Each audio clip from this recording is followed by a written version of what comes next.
Salam Bapak Ibu semua yang terkasih. Hari ini hari Kamis tanggal 27 Februari 2025. Renungan kita berjudul Bukit Teletabis. Firman Tuhan kami ambil dari kitab Galatia pasal yang ke-6 ayat yang ke-7 sampai dengan ayat yang ke-8. Demikian bunyi firman Tuhan. Jangan sesat. Allah tidak membiarkan dirinya dipermainkan. Karena apa yang ditabur orang, itu juga yang akan dituainya. Sebab barang siapa menabur dalam dagingnya, ia akan menuai kebinasaan dari dagingnya. Tetapi barang siapa menabur dalam roh, ia akan menuai hidup yang kekal dari roh itu. Hampir seluruh generasi milenial mengenal serial televisi anak yang berjudul Teletubbies. Acara televisi anak ini tayang sekitar tahun 2000-an awal. Begitu terkenalnya serial ini sehingga banyak orang yang berusia 30 tahun ke atas sangat akrab dengan lokasi di mana 4 makhluk warna-warni tersebut biasa bermain-main dan belajar, yaitu Bukit Teletabis. Lokasi syuting film yang digarap sejak 1997 ini sesungguhnya merupakan sebidang lahan peternakan di sebuah kawasan pedesaan di Warwickshire, Inggris, yang berjarak sekitar 155 km dari London. Selama ini sang pemilik lahan, Rosemary Harding, sejatinya sempat mempertahankan bentuk Bukit Teletabis seperti kondisi saat dipakai untuk syuting film tersebut. Bahkan dirinya tetap menjaga rumah ikonik para Teletubbies yang berada di tengah-tengah lembah. Namun, karena semakin banyak orang yang memasuki lahan tersebut tanpa izin, Rosemary pun gerah.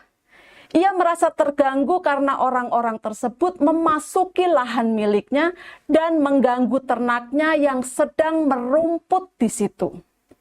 Untuk mengakhiri polemik yang terus terjadi di lahannya itu, Rosemary terpaksa mengambil keputusan berat dengan menenggelamkan rumah Teletubbies yang kebetulan berada di dasar cekungan bukit. Rumah para makhluk menggemaskan yang berlokasi tepat di tengah lembah itu pun kini berubah menjadi danau. Rumah itu telah tenggelam bersama seluruh kenangan masa kecil kita tentang Teletubbies dan teman-temannya. Rosemary mengungkapkan bahwa dengan menenggelamkan rumah tersebut, kini tidak ada lagi orang yang menerobos masuk ke lahan peternakan mereka seenaknya untuk mengambil foto secara ilegal. Sebagai pengikut Tuhan Yesus, kita harus selalu waspada dengan ide-ide yang disusupkan oleh iblis ke dalam hati dan pikiran kita.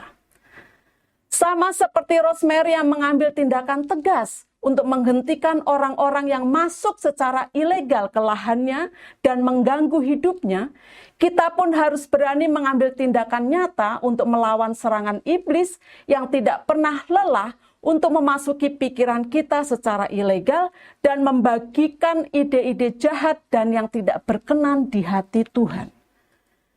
Jangan biarkan berbagai macam ide dan pikiran jahat itu meracuni hati kita dan mengganggu kehidupan kita.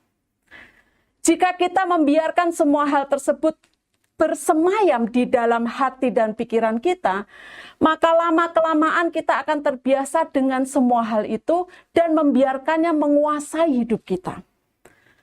Firman Tuhan di dalam Yakobus 1 ayat yang ke-15 berkata, "Dan apabila keinginan itu telah dibuahi, ia melahirkan dosa.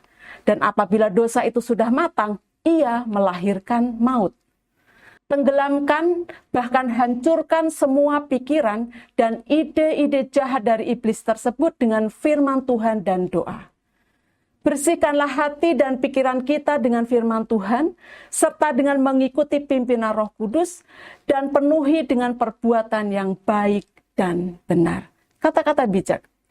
Hanya firman Tuhan yang dapat membersihkan hati dan pikiran kita dari segala kekotoran duniawi. Bapak Ibu, mari kita berdoa.